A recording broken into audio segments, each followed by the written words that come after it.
The manhwa opens with a girl staring blankly at her reflection in the mirror. She wonders who this girl really is. Deep down, she already knows what awaits her: the count, the concubine, and that dismissed chef. The so-called feeding time is about to begin, but she couldn't care less. With a sigh that turns into defiance, she throws the door open and steps out. The scene shifts to the actual female protagonist, just getting off work. She's coming straight from the office, exhausted, because once again she left the train late today. She thinks she might finally get home before midnight, for once. But as she approaches her apartment building, that tiny spark of hope fades. Her mind drifts to her boyfriend, and she guesses he's probably brought another girl over again.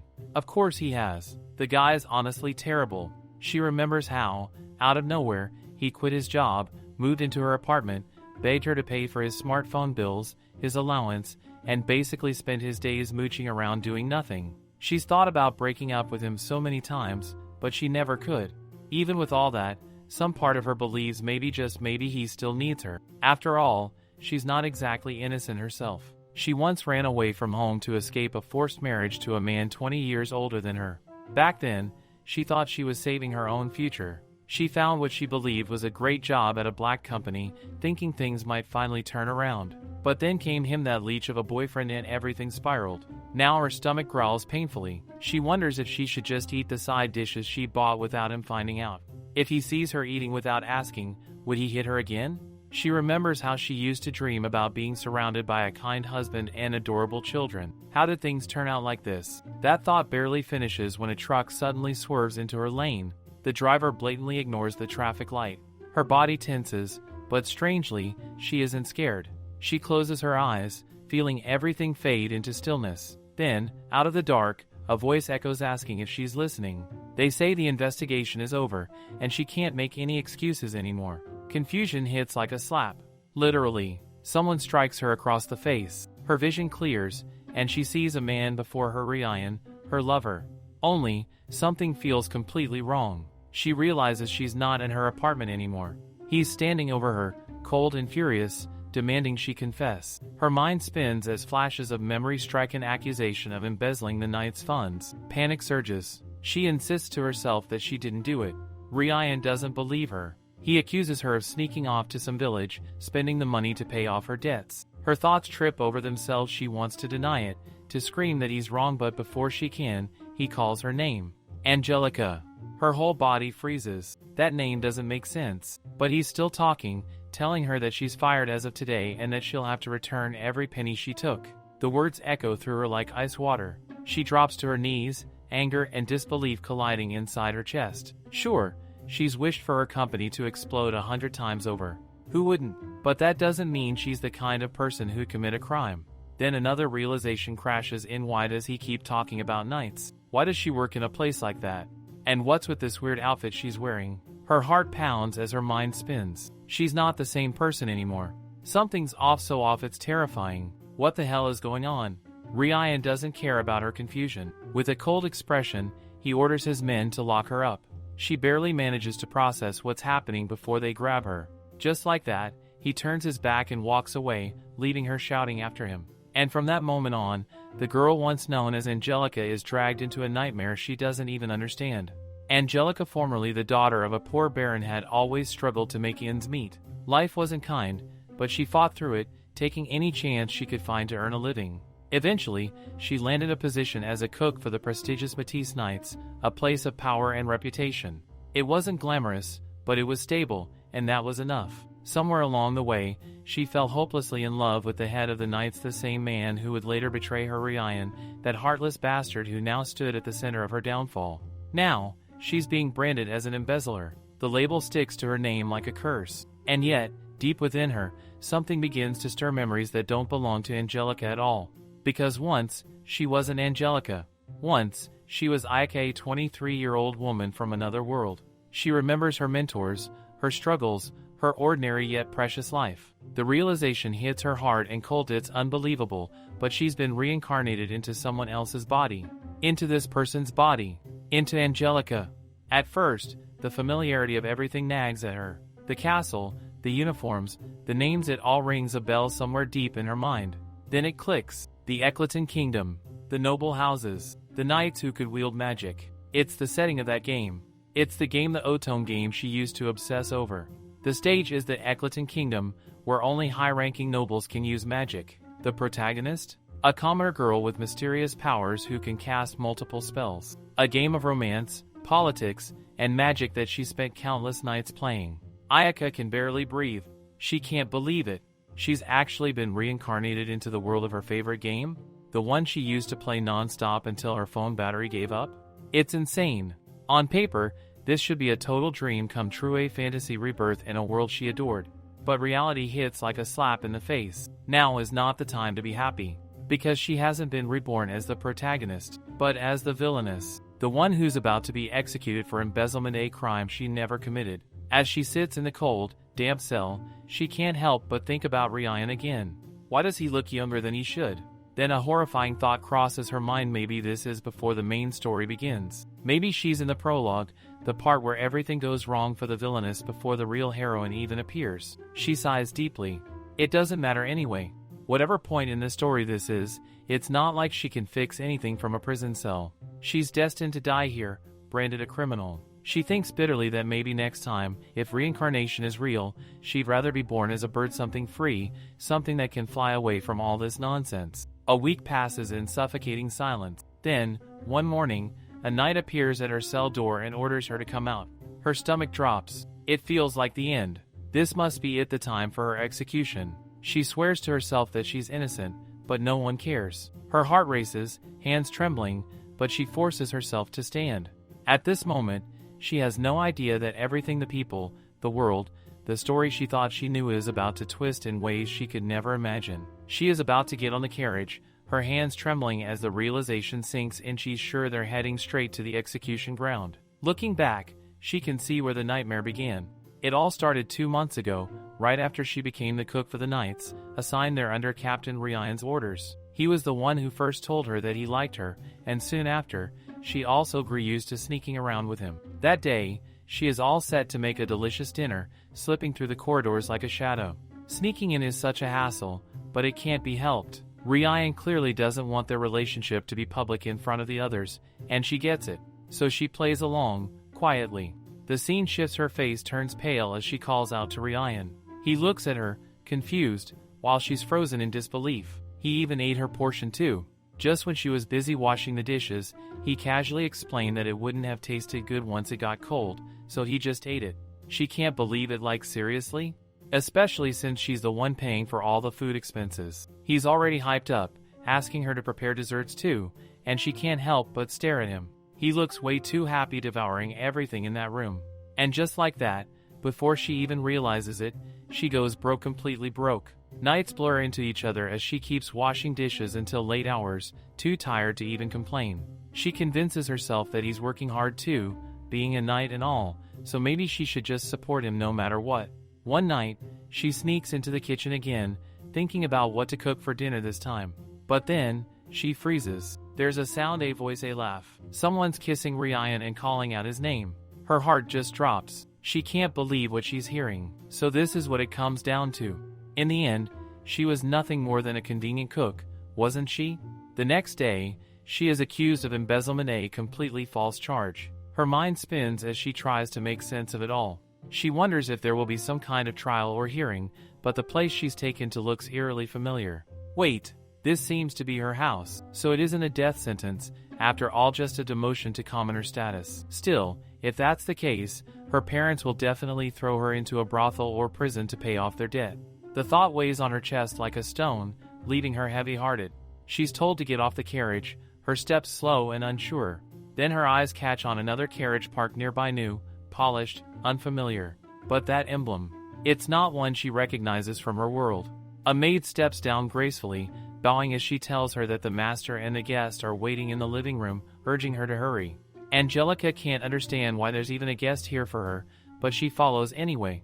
The gates open, and the moment she enters, her father's face turns stormy. He snaps that she's finally arrived, scolding her for being late and demanding to know if she took some kind of detour. Her mother joins in, voice sharp with frustration, lashing out that because of her, the barony is about to get crushed. Angelica freezes, but before the tension can rise further, another figure steps forward, asking everyone to calm down. She turns toward the voice and sees him, so this is the person who came to see her. He introduces himself as the butler of the arson family. She blinks, confused, mumbling an awkward okay, but her mind races. Did he just say Count Knightley?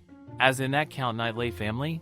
The Knightley Count family is known for guarding the southern borders of Eccleton with their powerful magic. But one day, a rebellion broke out in their territory. The rebels set fire to the entire mansion without mercy, leading many servants to burn inside. The heir, Neige, barely escaped with his life, consumed by hatred ever since. His only goal now is to destroy the Eccleton kingdom itself. Neige Knightley, she remembers now. He's one of the capture targets in the game, and it's supposed to be one of the best routes. Her mom taps her arm, snapping her out of her thoughts, and tells her that the Knightley Count is willing to cover up her embezzlement charges, but in return, they'll marry her off to him. Angelica's heart almost stops. This is not good news. Why would she marry into that cursed household? Her father adds sharply that this marriage is their only condition to pay off the family's debt and keep her crime from going public. She thinks about it. Sure, it sounds like a deal. But being involved with someone connected to rebellion? Not great. Shira, the count in question, doesn't even have a formal portrait, but his reputation is infamous. Worse than Ryan, honestly. A total womanizer with too many mistresses to count. His first wife even took her own life because of him. On top of that, he's an extremely picky eater, the kind who throws fits if the food isn't perfect and makes cooks redo entire meals. Many of them have already been fired because of his impossible standards. And he's not just temperamental, he's also extremely overweight due to his reckless lifestyle. People even call him the gluttonous count. Hearing all this, her mother glares at her and tells her to apologize immediately. Angelica feels the weight of it all pressing down on her, and she drops to her knees, her voice trembling as she says she's truly sorry. The butler tilts his head, finding this a rather unique way to apologize, then kneels as well, saying he understands that she doesn't wish to marry Shira. Angelica, startled, quickly denies it, blurting out that this isn't the case at all. The butler brightens instantly, his whole demeanor shifting into cheer. If that's really true, he seems delighted.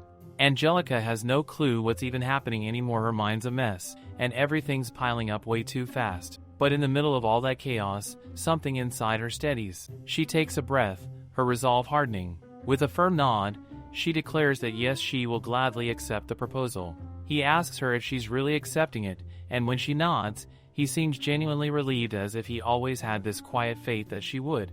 With a faint smile, he tells her that in that case, she should pack her things and leave with him immediately. Today, Shira will officially take custody of her. Angelica's heart twists. She can barely hold back tears as she thinks how lucky she is to at least still breathe free air. She quickly gathers herself and tells the butler she's sorry for keeping him waiting. Honestly, it doesn't take her long. She only owns 3 dresses, no personal belongings, nothing that could delay her. Within 5 minutes, she's ready to go.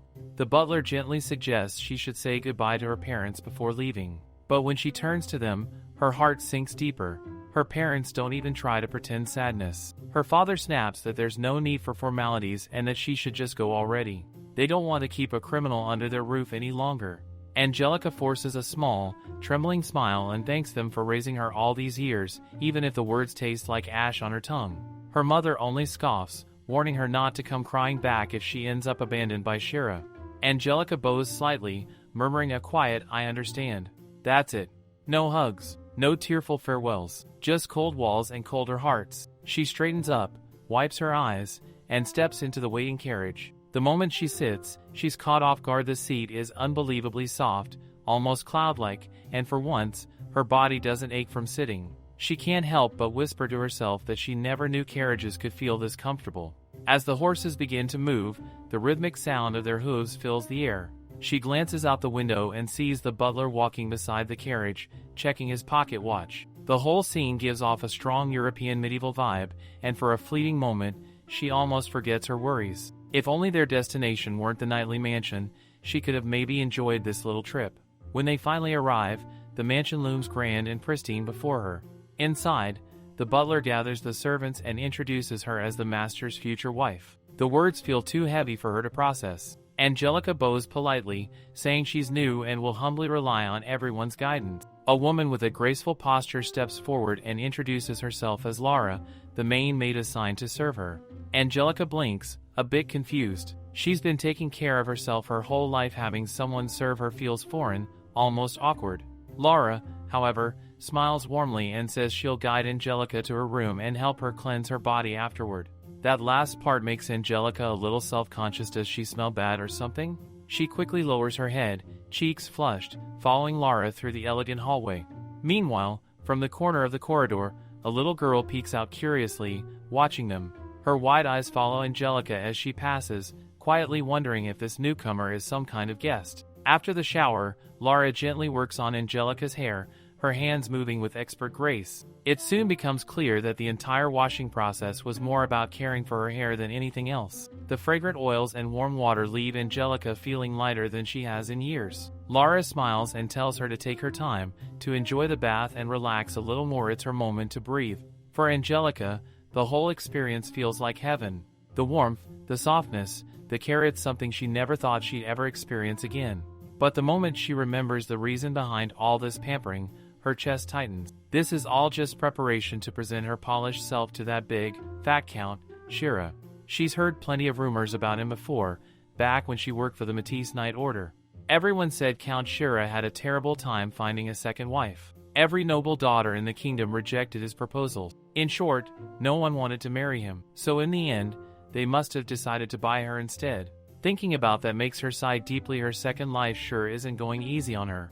When she's finally dressed, she glances at the mirror and freezes. For a moment, she doesn't recognize herself. The tired, dull-faced woman staring back has completely transformed into someone who looks like a princess. Her skin glows, her hair shines like silk, and her dress sparkles faintly under the light.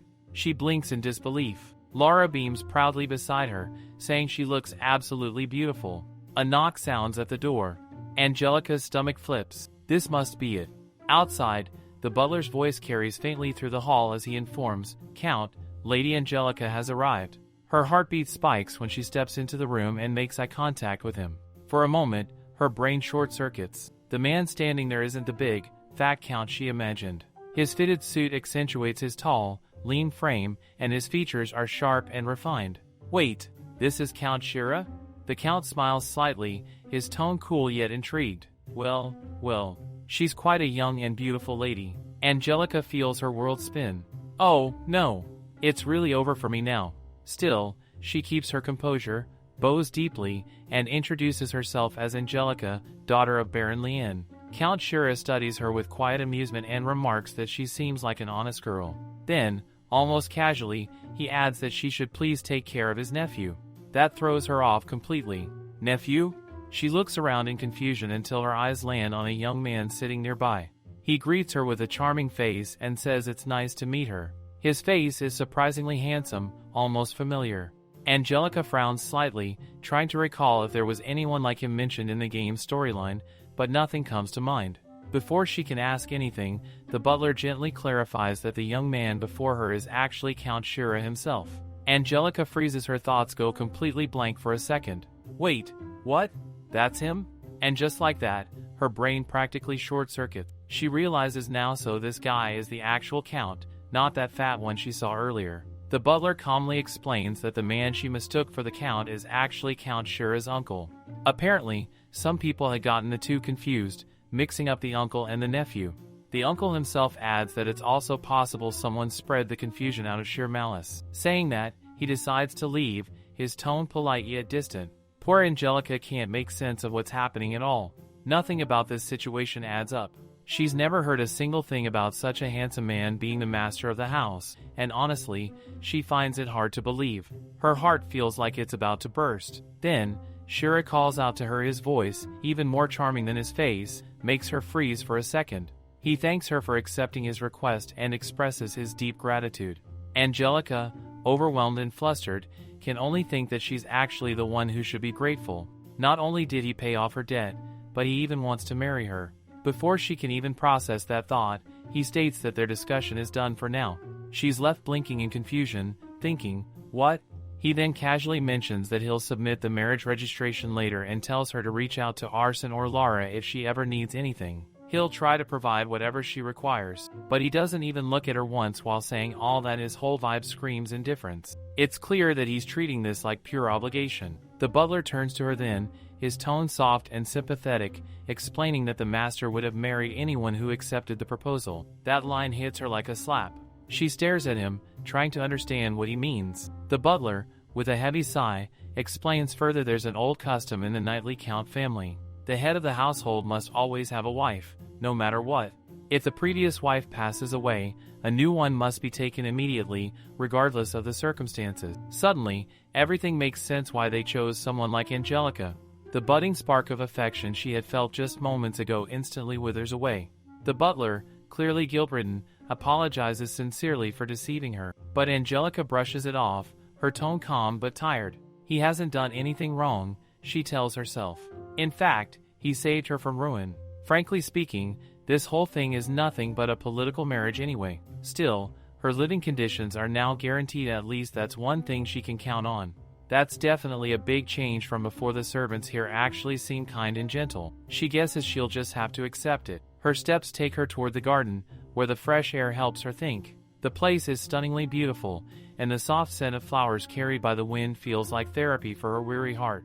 For the first time in a while, her troubled mind starts to calm down. While she's wandering among the blossoms, she suddenly spots a small child looking up at her with curious eyes, asking who she is. Angelica blinks, startled and confused for a moment, wondering who this adorable little one might be. The kid is honestly too cute, so innocent, pure, and full of life. A maid rushes over, gently calling the child Neige. At that name, Angelica freezes. She's sure she's heard it before. This has to be one of the capture characters. Her chest tightens a little. Neige looks so sweet, way too cute for the cruel fate she knows is coming. In every route of the game, except for the individual endings, Neige always dies caught up in the rebellion that brings ruin to the kingdom. It's tragic. To think that this beautiful child, who looks almost angelic, would become her son one day. It's heartbreaking. But something feels off. Neige looks a bit too delicate, almost like a girl. Angelica wonders if it's just part of the culture here, maybe a preference for soft looks, but still, it's hard to ignore. Then, the maid casually mentions that this is Shira's daughter, Neige. Angelica nearly drops right there, her mind blank. Wait, daughter? She can't believe it. Neige is actually a girl? But in the game, Neige was a boy. Her knees hit the ground as the truth hits her. So this is the girl who was once disguised as a boy, who lost her family, and had nowhere to belong, choosing to live as a man just to survive.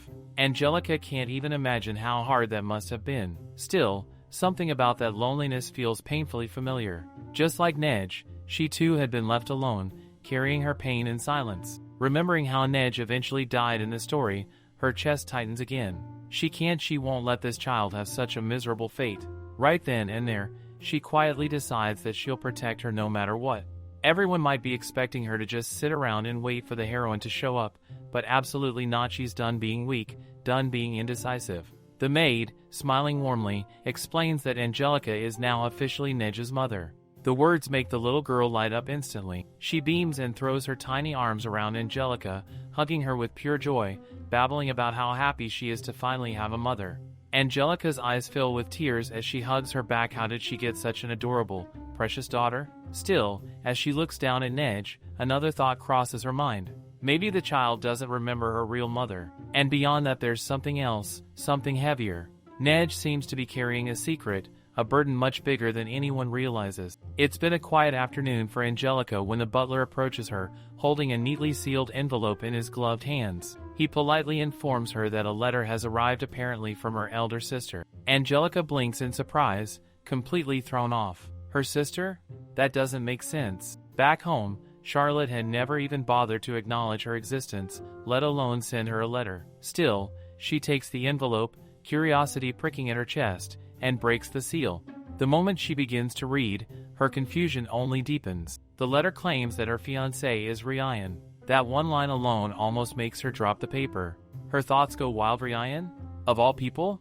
The rest of the letter is filled with Charlotte's usual arrogance and vanity. She writes about how bored she already is of her new dress, whining that she needs another one, something fresher, grander, and of course, new accessories to match. Angelica can almost hear her sister's dramatic tone through the words. Then the letter drifts into something that makes Angelica's skin crawl. A memory from before. Charlotte once stormed into the drawing room, furious about some decorative vase she didn't like. She asked who had prepared it, and when the maid answered timidly, Charlotte had hurled it right against the wall, shattering it to pieces. Without a hint of remorse, she had turned and fired the poor maid on the spot. That was Charlotte, cruel, spoiled, and dangerously self-centered. Angelica remembers another instance, where Charlotte bragged that even if someone wasn't a noble, she'd bring him to their mansion if he happened to be handsome enough just because she could. Their butler had once tried to talk sense into her, saying that the man she was obsessing over was already married. But Charlotte, being who she was, had even gone as far as asking their father to break up that marriage for her. She had always been like that, looking down on Angelica, treating her like she was nothing. Angelica can still recall the day Charlotte pushed her near the staircase. She had almost fallen then, barely managing to grab the banister in time. If she hadn't, she might have been seriously injured or worse. And yet, even after that, their parents said nothing. They had always turned a blind eye to Charlotte's cruelty, acting as if Angelica's pain didn't matter. For years, Angelica used to wonder why her parents were so cold to her, why their affection never reached her. Over time, she got used to it, numbed herself to the unfairness, the loneliness. But reading that letter now, all those old wounds start to ache again. She flinches suddenly, caught off guard by the rush of emotion. Laura, who happens to be nearby, notices her reaction and gently asks what's wrong this time. Angelica's lips part, her voice trembling slightly as she mutters that she just remembered something she had missed before. That voice she heard back then, the one that came from Ryan. It wasn't just familiar. It was Charlotte's. Angelica is so panicked she barely notices anything around her. In a flustered half-joke, she even asks Laura to prepare a bazooka for her because, low-key, there are definitely people she'd love to scorch at the nightly mansion dining room the next day. The bed is unbelievably fluffy, though, and despite the chaos, she sleeps better than she expects. Morning comes and little Neige is up early to greet Angelica. Angelica returns the greeting, but she notices Neige isn't nearly as energetic as usual. Maybe it's just her imagination. She also notices Shira is missing. Laura explains that Shira is eating in his room. He's always like that and that he's swamped with work. Angelica forces a smile for the cute kid. She wants to say something genuine, to tell Neige it's okay, but sometimes even the smallest moments feel complicated. Still, they would all be happy if they could share a meal with him afterward. Neige says she wants to eat with her father too, and Angelica, trying to understand, wonders if Neige actually doesn't like him. Laura points out that Neige only eats a little. Angelica asks if the child is a picky eater. Neige takes a few tiny bites and then claims she is full. Angelica is totally shocked. How could Neige be full from so little when Angelica herself hasn't eaten at all? Then she notices Neige is crying. Without thinking, Neige runs off. Angelica jumps up to follow, but a maid stops her and tells her it's fine, that they'll look after the child, and asks Angelica to please return to the meal. Angelica sits back down at the table but can't eat. Worry gnaws at her. Neige doesn't come back to the dining room, and the empty chair hangs over Angelica like a small, sharp worry she can't shake. She's left staring at the place where the child should be, feeling more shook than she expected, because tiny things keep stacking into something huge. In the end, she can't even eat her food at all and returns to her room in silence. The next day, she tells Laura that she has nothing for him to say, so she can leave for today. But Laura argues that, actually, Shira has ordered her not to leave her side. Then it suddenly hits her. She apologizes sincerely, saying that if she's done something wrong, she's super sorry. Yet the more Angelica thinks about it, the more she's sure that, for them, she's basically treated like a criminal. Of course, they've put some surveillance on her. She understands Shira's feelings, though, so she tries not to worry too much about it. Then the maid asks if she already knows about Joanna. Angelica wonders if there was any character named that and if she's related to someone whose name they're not even allowed to say. The two of them seem to think of something, but before Angelica can ask more, they hear a commotion. Angelica rushes to see that Shira is scolding Neige again for leaving her meal unfinished. Neige tries to explain something, but Shira doesn't listen. She adds sharply that Neige should at least try to eat all the good food that's given to her. At this rate, she's going to become malnourished. Neige, crying hard now, insists that she doesn't want to eat. Shira tries to pat her gently, telling her that she's troubling the maids because of her selfishness, but Neige shouts back that he's the real stupid one. Then she starts crying even louder. With that, Shira leaves, clearly exhausted. Angelica can tell this is a major conflict. Neige's refusal to eat feels really serious. But even though Shira storms along like that, not even listening, the reason behind all this still feels kind of stupid. Angelica turns to Laura, quietly wondering why Neige refuses to eat at all. Lara explains that the doctor said Neige has developed a fear of food. Angelica starts to wonder if something happened in the past. She can see that Lara is about to fetch silence for this too, but Angelica really wants to know. She starts pondering it herself, thinking hard. She's sure they need to create an environment where Neige can eat freely without fear.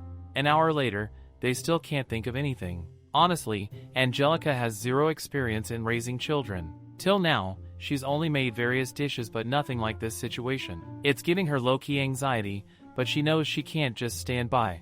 Angelica thinks that maybe children might like something simple, but then again, it could be that Neige is scared of the dining table itself. So, she tries feeding her inside her room instead, but that doesn't help either. If only she knew the reason behind Neige's fear of food, it could actually help her fix it. She decides to start thinking from Neige's perspective what could possibly scare her so much that she can't even eat. Maybe someone eating her portion without telling her? Something clicks in Angelica's mind. She immediately asks Lara to bring her something to write with. Once she gets it, she writes something quickly on the paper, then asks Lara to prepare everything exactly as written. Lara looks confused, wondering what Angelica is planning to make. Angelica just grins and says no, they're going to make it themselves. All excited, she heads straight to the kitchen. She greets the chefs politely with a bright, "Good day," and asks if she can borrow the kitchen for a little while. The chefs look visibly uncomfortable. Clearly, they're not used to nobles cooking. They hesitate, wondering aloud if the Countess isn't allowed to cook. Angelica assures them that's not the case, they just need a few minutes. She can see they're worried she'll mess up their workspace, so she offers confidently that if they're that uneasy, they can assign someone to watch over her. The chefs exchange glances and finally agree. With that, Angelica secures her spot in the kitchen. She's practically glowing with excitement now. The vegetables and meat are all prepped and fresh, it's totally worth cooking with. Though, honestly, she thinks it's kinda wild having to make everything from scratch when modern people could just grab it from the supermarket. Lara watches curiously and asks if Angelica has any cooking experience. Angelica nods and says yes, back at her parents' house, she used to cook for her family. Still, she can tell they have no idea about her work at the Knight's Order, so she plans to keep that little detail a secret. The prep work is finally done. She then asks Neige to bring over and prepare a high chair. One of the maids nearby nods but looks curious about what Angelica's up to. Angelica explains that she's going to let Neige help with the final touches. The cooks instantly get nervous, warning that Neige shouldn't be anywhere near fire. Angelica quickly reassures them Neige's job isn't about fire. She's just going to make the shapes. The entire kitchen is in chaos, every chef looks utterly confused. Neige is there, practically bouncing on her feet, thrilled to see Angelica. But Angelica, walking in with her usual calm authority, thanks her for coming and says she wants her help with dinner. That single line instantly deflates Neige's excitement, her bright eyes dim, and she quietly pulls her hand away, disappointment written all over her face. Angelica, catching that reaction right away, quickly adds that making dinner herself is actually fun, plus, she likes knowing exactly what ingredients are going in.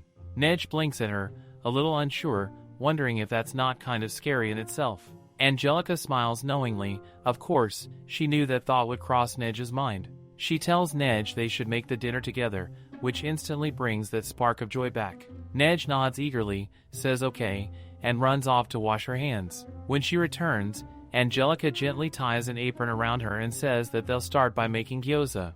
Every chef in the kitchen freezes. Gyoza? Their faces scream confusion. None of them have any idea what that even is. Angelica catches on immediately, of course they wouldn't know, and she decides to play it up. She straightens with an overly serious look and announces to the room that surely they must know about the great chef Chakla, whose legendary gyoza variations are said to number in the hundreds. No, wait, scratch that, they'd exceeded thousands. The chefs exchange uncertain glances, whispering among themselves, trying to recall if they've somehow missed this mythical chef Chakla. Angelica keeps a perfect poker face, though inside she's cracking up. Even she has no clue who Chi or Chakla is, it's a total made-up story on the spot, but she commits to the bit like a pro. Turning back to Neige, she tells her to watch carefully, first do this, then that, and finally close it up. It's been a while since Angelica last made them, but her movements are still smooth, precise, and confident. The little dumplings look perfect, and the kitchen smells amazing already. Neige peers at them closely, fascinated. She calls them cute, describing them as small and fluffy, which instantly short-circuits Angelica's brain for a moment. Still, The fact that Neige is this interested makes her heart melt a little. Neige, now fully hyped, can't wait to make them herself. Angelica has already prepared the filling safe, healthy, and perfectly fine for kids to eat, so there's no worry. The whole scene feels cozy and warm, like a slice of happiness tucked into a chaotic kitchen, with laughter, steam, and the sound of gyoza sizzling away. Angelica is honestly so hopeful that Neige will like at least one of the gyoza she's made. Neige is done with her filling now, and she turns to her mom, eyes sparkling, asking her to look at the shape she's crafted. Angelica bends down, gives it a close look, and tells her she's really good at it and she's not lying at all. Neige is actually good at this. It's almost unbelievable that this is her first time making it. She's not just cute, she's got seriously skilled hands. Laura, who's been watching the whole thing, can't help but chime in, saying Neige is really good at this. Angelica glances at Laura, her expression softening, and asks if she wants to help too. Laura blinks, surprised, then grins and asks if she really can. And just like that, the kitchen turns into a full-on team event. Everyone's busy now: Neige, Laura, Angelica, and even the chefs who had been watching from the sidelines. The atmosphere shifts, laughter and chatter fill the air as they shape, fill, and seal each gyoza. The chefs are amazed; they didn't expect something so simple to look this good. The neat little dumplings lined up on the trays look like art, and the dish itself feels oddly inspiring, like it's breathing new life into the kitchen. Finally, it's time to cook. The sizzling sound fills the air, and that mouth-watering aroma wraps around everyone. The smell is so good that it's impossible not to smile. When they're done, Angelica carefully plates the golden gyoza and gives the first one to Neige. But as soon as she does, she notices Neige hesitating. The little girl stares at the food like she's not sure if she should really eat it. Angelica's expression softens again. She gently reassures her that she doesn't have to force herself; they can always make it again. That does it. Neige's eyes flash with determination. She picks up her chopsticks, takes a deep breath, and finally takes a bite. Her expression brightens instantly, and she says that it's really delicious. The moment she says that, the whole kitchen lights up. Everyone is cheering that she's actually eating it. Angelica's heart feels full, like genuinely full. She's so happy Neige is eating properly. Even the chefs, who were just quietly observing earlier, are smiling. They're whispering that if Neige herself is eating it, then this might actually be a breakthrough. Hope fills the room like warm sunlight. But then something feels off. Angelica tilts her head slightly. There's this faint sense in her gut that maybe this wasn't such a great idea after all. Before she can even voice it, a loud voice cuts through the kitchen. What is this noise? And why is everything in such a mess? The room freezes. Every sound dies instantly, and there, standing at the doorway with an expression sharp enough to cut glass, is Shira, looking so done with all of it, ready to hear exactly what's going on. She sees that everyone in the kitchen suddenly freezes, too extra scared to even move. For a moment, she wonders if it's wrong for her to even be here. Neige and Aiding both turn their heads, realizing who has just arrived. Her father stands there, his glare sharp enough to slice through the warm air of the kitchen. Angelica can tell immediately he's furious. His presence alone shifts the entire mood. Shira, trying to smooth things over, steps in quickly and asks Neige what she's eating. Neige, cheerful as always, answers with a bright smile, "Gyoza." He turns his cold eyes to Laura, demanding to know what that is. Laura explains that it's a dish created by a great chef, light, crispy, and comforting. Then he asks, with a tightening jaw, who made it. Neige, proud and glowing with excitement, points out that she and Angelica made it together. His eyes flicker, disbelief cutting through his stern expression. Angelica, meanwhile, thinks that honesty is supposed to be a good thing, but right now, she really wishes Neige wasn't so honest. He walks toward her, his steps heavy with authority, and tells her calmly, too calmly, that he wants to talk. Would she come to his room for a moment? As she walks beside him, Angelica notices the route. It's the same way that leads back toward her parents' house. There's something painfully nostalgic about it, like a quiet reminder of the world she left behind. When they reach his office, he gestures for her to enter. The dim light hits her face, and she realizes this might be the first and last memory she'll have with Neige that feels this heavy. He breaks the silence first. His tone softens, just slightly, as he says it's been a year since he last saw Neige eating this happily. There's disbelief in his eyes, almost like he's trying to figure out how this stranger managed to do what no one else could. Even the top chefs in the mansion had failed to make Neige eat properly. Angelica explains quietly that she only helped a little with the cooking. She thought that if Neige could participate, it might make her feel safe, like the food wasn't something to fear anymore. He studies her for a long moment before asking, out of nowhere, who told her about Joanna. The question hits harder than she expects. Angelica shakes her head slightly and says no one told her anything. She just overheard that Neige was afraid of eating, and she guessed something might have been mixed into her food before. For the first time, his expression shifts. He looks at her differently, realizing she's more perceptive than he gave her credit for. Angelica exhales slowly and admits that she kind of understands what that's like. She's experienced something similar before in another life, on a date arranged by her family, where even trust felt like a luxury. And in that quiet, tense office, her words hang between them, soft but heavy, a blend of pain, instinct, and quiet empathy that even he can't ignore. He had slipped a sleeping pill into her drink while she was in the restroom. When she came back, he tried to drag her toward a motel, but fate intervened. Someone passing by noticed and helped her escape. Even now, thinking about that night sends chills through her. Yet, what truly broke her wasn't the assault attempt itself, but her parents' reaction at the hospital. Her mother's words still burn in her memory, cold and unforgiving. Why did she resist? Back to the present, Shira's sudden question pulls her out of that dark memory. He asks her who it was. Angelica blinks, confused, unsure what he's referring to. When he clarifies, the person who did that to her, she freezes for a second before quietly saying that she handed the man over to the military. She's puzzled by why he even knows about it, let alone brings it up. Trying to ease the tension, she assures him that it didn't become a big issue, so there's nothing for him to worry about. But Shira's next words make her stop breathing for a moment. His voice drops low, calm, but too serious as he says that yes, it's true. She was poisoned, and it's honestly a miracle she survived. Her pulse spikes. The air feels suddenly heavier. She manages to ask if the culprit was Joanna. He nods slowly. Yes, Joanna, his ex-wife, and Neige's mother. Angelica's eyes widen, disbelief washing over her. The idea that a mother could harm her own child feels unreal. But Shira shakes his head gently. No, Joanna hadn't meant to hurt Neige. Her real target had been him. He explains, voice laced with bitterness, that his ex-wife had been having an affair with a lower noble. Together, they plotted to kill him and seize the Knightley Clunt family for themselves. She prepared a poisoned snack with the help of a servant, planning to serve it to him later. But fate twisted cruelly. Neige was there at the time, a little girl who simply asked if she could taste it first. Without thinking, he handed it to her himself. Angelica feels her heart sink. She asks quietly what happened afterward. Shira sighs, his eyes dim with old grief. He tells her that Joanna actually loved her daughter deeply. When she realized Neige had eaten the poison instead of him, she broke completely. She took her own life soon after, leaving behind a suicide note soaked in guilt and despair. Because of the poison's effects, Neige lost all memories of her mother. That's why she doesn't remember her at all. Angelica finally understands. This is why the head chef didn't want her in the kitchen earlier, because the kitchen was where the tragedy began. After that day, Neige stopped eating entirely. Her body unconsciously rejected food, as if it still feared the poison that nearly killed her. Shira had tried everything, hired countless chefs, ordered countless dishes, but none of it worked. Angelica is stunned by that realization. He really went that far, changing chefs over and over again, just for his daughter's sake. Then something else clicks in her mind. The rumors. The gossip she's heard that Shira is a picky eater, that he's a womanizer, arrogant, cold.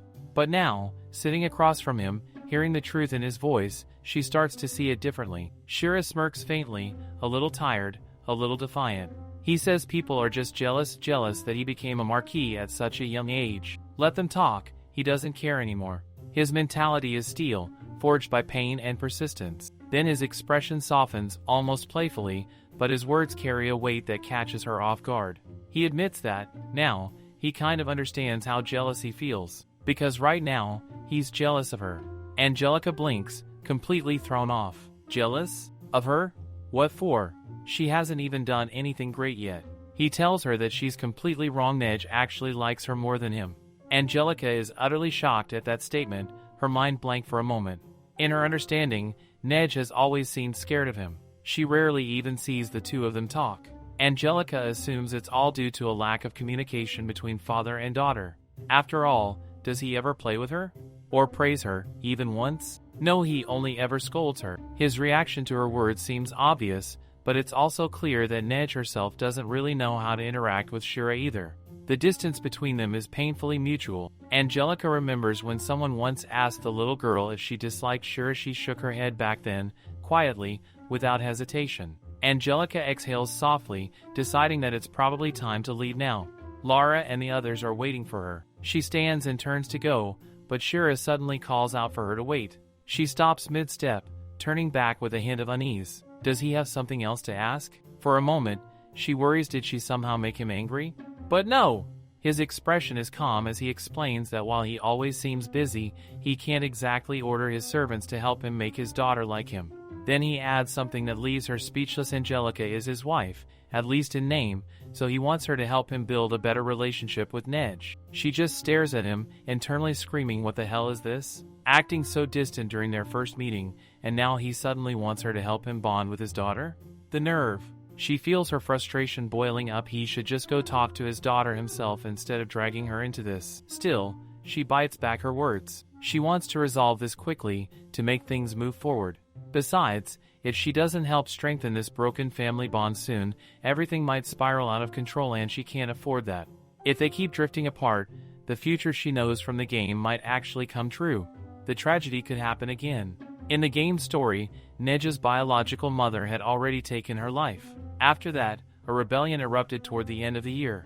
Shira, leading the suppression army, would be killed in battle, and the mansion along with all its servants would be burned to ashes by the rebels. Neige would survive, but only to return and lose everything, including Angelica herself. She clenches her fists, determination glinting in her eyes. She has to stop the war before it happens. She won't let the same fate repeat. Lara, standing beside her, notices the change in her expression and gently asks if she's planning to do something. Angelica forces a small smile and brushes it off, saying she's just thankful for the tea Lara brought. But deep down, her mind is spinning with plans. The knowledge she remembers from the game might be the only thing that can help her now. It has been 2 weeks since she arrived here, and in that short time, she's already realized just how fragile everything is. The rebellion could ignite at any moment. She doesn't know exactly how, but she's certain of one thing: she'll do whatever it takes to prevent it. Lara says that Angelica needs to learn more about this country and the Count's territory. She feels genuinely delighted, finding it rare for a noble woman to read books by herself. Most noble ladies never bother with such things. Many believe that reading or working isn't their job at all. The literacy rate among nobles is actually pretty low, the total opposite of what one might expect from the real world. Angelica, on the other hand, has already mastered this country's writing system from a young age. It might be because she once played this world's game and learned through that. She reads now with quiet focus, her eyes skimming across the page to see what it says about this place she's found herself in. The Kingdom of Eclaton, the book explains, was founded 500 years ago as a land of magic. Those who greatly contributed to its foundation were blessed by the spirits themselves, gaining powers beyond human understanding, powers to create fire and wind, the very beginning of what became known as magic. These blessed individuals eventually became the high-ranking nobles of the realm, which is why, even now, only those of noble blood can wield magic. This knowledge never appeared in the game she played before, so it feels both strange and educational to her. She realizes that Neige can also use magic. Lara mentions it casually, asking if Angelica had known about it before. Internally, Angelica wants to cry out, because once again she's forced to make something up on the spot. Pretending to recall, she says that Neige had mentioned it the other day. Lara quickly apologizes for forgetting, but Angelica feels the guilt twist inside her. If anything, it should be her apologizing instead. She decides to ask how much magic Neige can actually use. Lara explains that Neige can make flowers bloom and revive dead plants, and she can use basic spells now and then. Thanks to her, the garden doesn't need any maintenance at all. In fact, Lara reveals that there are 3 spirits fond of Neige who take care of the garden in her place. The mystery of the perfectly kept garden without servants finally makes sense. After the servants who conspired with Joanna were dismissed, Shira stopped hiring new staff altogether. Instead, she only kept a cook. But ever since that incident, she's made the cook double as a guard too. Many servants quit because of that strange requirement. Shira might speak calmly, but Angelica realizes that marrying her must be a risky move for any man. She wonders just how desperate he must be. Then, Neige comes running toward her mother, calling out to her with pure excitement. Angelica joins in, calling her name with warmth. Neige asks if she's finished studying for the day, and Angelica praises her softly, patting her head, telling her she's done a really good job. That bright smile on Neige's face is truly angelic, glowing with innocent joy. After that day, Angelica keeps having Neige help her with food preparation. She feels safe eating something she made herself, and over time, she starts to gain a little weight. Her complexion improves, her skin turning healthy and vibrant again. Everyone around her quietly hopes she'll stop resisting food altogether. Neige nudges her gently, wanting her to listen. She says she wants to go out with her mother. Seeing Angelica's surprised reaction, Neige tilts her head, wondering if she isn't allowed.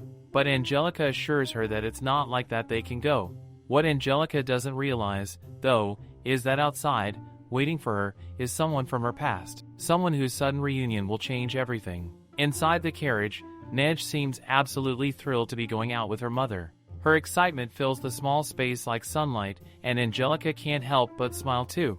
For once, she feels genuinely happy after all. She's always either trapped inside the mansion or lingering around the garden. Even back in the game, the Count's territory had a strong reputation. It was nicknamed the Fortress City, which made her expect something rough, cold, and military-like. But as the scenery rolls past the carriage window, she realizes how wrong she was. This place is actually peaceful, lively, and surprisingly beautiful. Lara announces that they'll soon enter the urban district. Both Angelica and Neige immediately lean toward the window, curiosity shining in their eyes. Outside, the streets are full of laughter and chatter.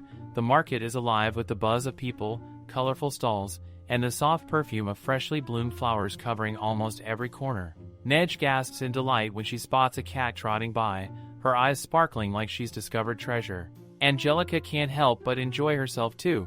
This is Neige's first time visiting the city, and seeing her little one's excitement makes every moment feel special.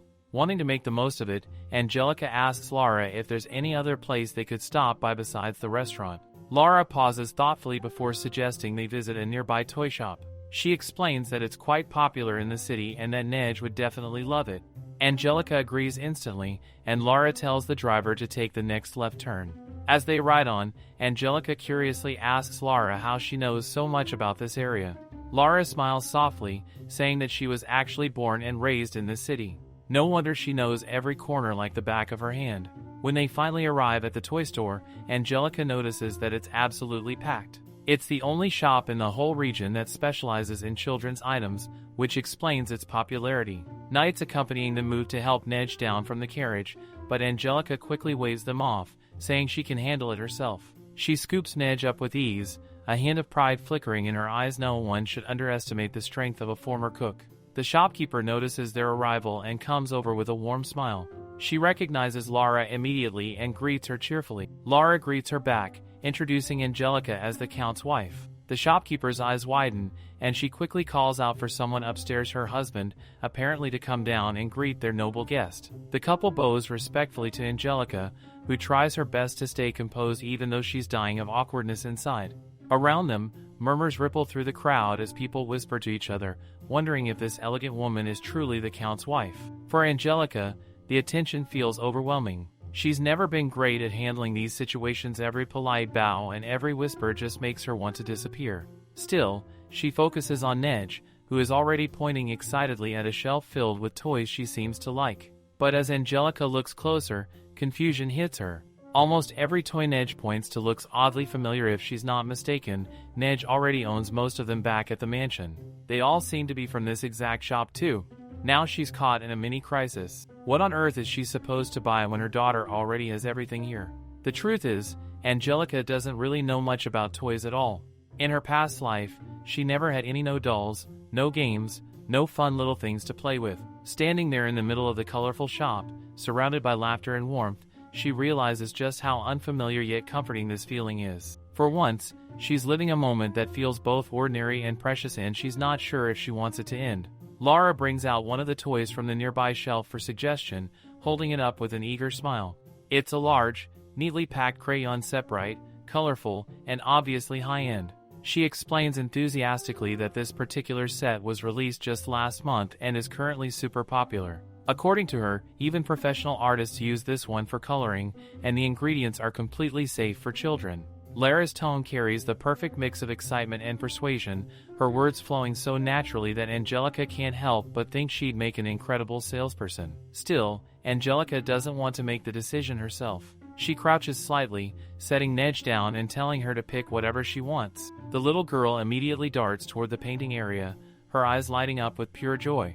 She exclaims that she loves painting, her small hands already reaching for brushes and color sets. Seeing her excitement, Angelica smiles softly and says they should get it. It's a bit expensive, definitely on the pricier side, but she silently hopes that Shiro won't mind when he sees the bill. When they move to check out, Laura takes care of the payment details. The shop owner, however, frowns a little and teases her, saying that pushing products onto customers isn't exactly a good habit. Laura just leans toward the older man behind the counter, her grandfather, apparently, and whispers for him to keep it down. Angelica catches the interaction and can't help but smile faintly to herself. So this is a family business, she realizes. It explains the warm atmosphere and Lara's confidence about everything in the store. With the purchase done, they finally step out of the shop. Angelica feels a lightness in her chest. Neige is clutching her new crayon set happily, and seeing that spark in her eyes makes the whole trip worthwhile. As they make their way toward the carriage, Angelica is lost in that peaceful moment until a voice suddenly calls out behind her. Is that her? The sound of it freezes her in place. She turns slowly, her heart pounding, and there she is. Charlotte. Charlotte stands there with the same poised, polished grace she's always had, her expression unreadable but her tone carrying that familiar mix of surprise and mockery. Long time no see, she says lightly, as if their past isn't buried under a mountain of tension. Angelica's mind spins in disbelief. Why is Charlotte here, of all places? Laura notices her pale face and glances between them, quietly asking if she knows this woman. Angelica forces her trembling lips to move and replies that this is her sister Charlotte. Charlotte's lips curl into a small, knowing smile as she greets Laura, introducing herself smoothly as Angelica's elder sister. Laura nods politely, returning the greeting and introducing herself in turn. Then Charlotte bends slightly toward Neige, her eyes softening just enough to look convincing. Such a lovely child, she says sweetly before glancing back at Angelica. Her next words, though, land like a blade dash, but she isn't hers, right? Angelica stiffens. She can feel those sharp, evaluating glances as Charlotte studies her and Neige, clearly testing something, measuring every tiny detail. It's not safe, she can tell instantly. Her instincts scream caution. Without wasting another second, she turns to one of the knights accompanying them and gently hands Neige over. She pats Neige's head softly, telling her to wait inside the carriage. The little girl nods, still smiling, completely unaware of the tension simmering in the air. Okay, she says cheerfully before being led away by the knight. Angelica watches her daughter disappear into the safety of the carriage before turning back toward her sister. Angelica explains to Charlotte that, regarding the earlier question, the child Neige is not hers, she is the child of Shira and her husband. Charlotte looks at Neige and thinks that, in that case, the girl must resemble her mother a lot. But Angelica knows in her heart that, actually, Neige resembles her father more. Angelica then asks Charlotte why she is here. Charlotte replies that she came to buy a new dress and that Ryan told her she could get as many as she wants. She scoffs, saying he should not have said that in front of her. Angelica answers that she is actually glad that Charlotte is happy too. Charlotte remarks that, still, for someone like Angelica to become the mother of the Count's daughter, the child is truly unlucky. Angelica responds softly that she also feels sorry for that. Inwardly, Angelica tries to endure this foolish talk because if she does not, she might say something unnecessary. As Charlotte departs, she adds one last comment telling Angelica to make sure not to get abandoned by the Count's family as well. Laura, who has been standing nearby, begins trembling with anger. She shouts at Charlotte, demanding to know what is wrong with her for saying such cruel things about Angelica. But Angelica tells her to calm down. She is used to receiving insults, and she just wants to let it slide. After all, it is at least better than being hit. She then heads back to the carriage. Inside, Neige greets her cheerfully, saying she was waiting for her. This little girl is certainly something so bright and adorable. Laura, who is sitting beside them, turns to Angelica and says that before returning to the mansion, there is a place she wants to stop by. Angelica answers softly that she does not mind and agrees. Angelica notices that they are advancing toward the forest, and confusion flickers across her face. She wonders where exactly Laura is planning to take her. The moment they step out, however, her confusion softens into quiet awe. The trees open up into a wide meadow. Laura mentions that around this time of year, the field is usually overflowing with violet blooms, but this year, it seems like they didn't blossom. Angelica thinks it's a real shame. She notices the faint melancholy in Lara's voice and realizes she's trying to comfort her despite the disappointment. Angelica smiles softly and tells Lara that they'll come back again someday and enjoy the sight together. Lara straightens up, ready to move on, but Angelica still thanks her sincerely, appreciating the effort regardless of the outcome. Neige, watching all this quietly, suddenly steps closer. There's a flicker of determination in her eyes, and she asks if Angelica really wants to see the flowers. Angelica admits she does, but adds gently that for today, they should probably head back home. Neige shakes her head no. She refuses to give up so easily. She wants to show the flowers to her right now. In that instant, Neige channels her powers. The air shifts, soft light swirls through the meadow as magic pulses from her small hands. Before their eyes, the entire field bursts into color, violet flowers blooming one after another until the once barren meadow transforms into a sea of purple. The petals shimmer under the sunlight, and Angelica and Lara are completely speechless. They can't believe that Neige made all of this happen on her own. Angelica's chest tightens with emotion as she thanks Neige. She whispers that it's truly beautiful, but as she turns to look at her, her heart drops. There's no response from Neige. Panic sparks instantly. Neige is unconscious, her small body trembling with fever. Angelica's voice cracks as she calls out to Lara, telling her that they need to head back to the mansion right now. Without wasting a second, they rush through the forest path, desperation pushing every step.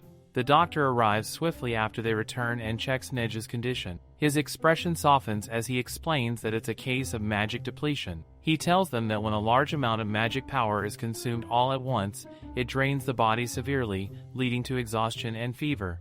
He asks gently if Neige used her powers before her condition worsened. Angelica nods immediately, explaining that she used her magic to make the flowers bloom across the meadow.